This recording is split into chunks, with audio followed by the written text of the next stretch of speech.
Miss Dios here, the understudy. Via brought home 3 tickets to her school play a few days after Daisy died. We never mentioned the fight we had over dinner again. On the night of the play, right before she and Justin were leaving to get to their school early, she gave me a big hug and told me she loved me and she was proud to be my sister. This was my first time in Via's new school. It was much bigger than her old school and 1,000 times bigger than my school.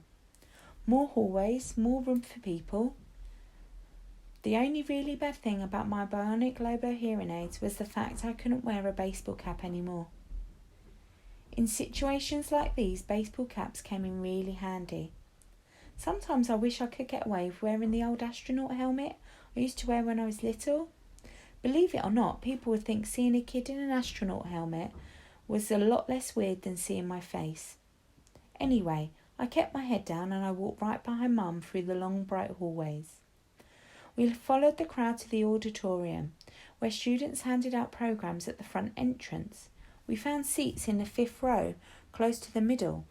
As soon as we sat down, Mum started looking inside her pocketbook. "I can't believe I forgot my glasses," she said. Dad shook his head.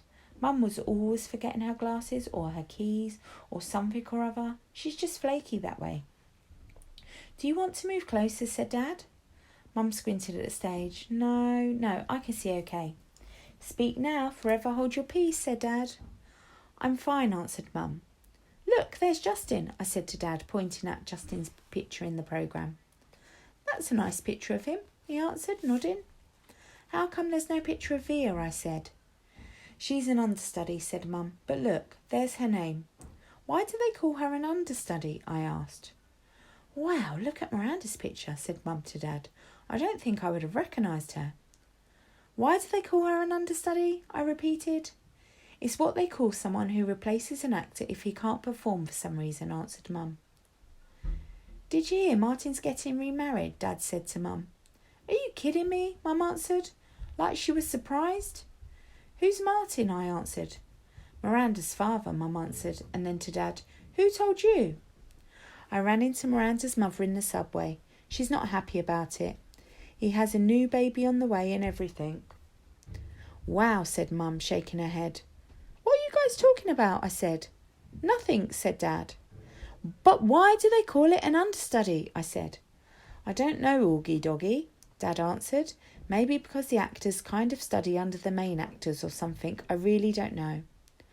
I was going to say something else, but then the lights went down. The audience got very quiet, very quickly. "Daddy, can you please not call me Augie Doggy anymore?" I whispered in Dad's ear. Dad smiled, nodded, and gave me the thumbs up. The play started, the curtain opened. The stage was completely empty except for Justin, who was sitting on an old rickety chair, turning his fiddle.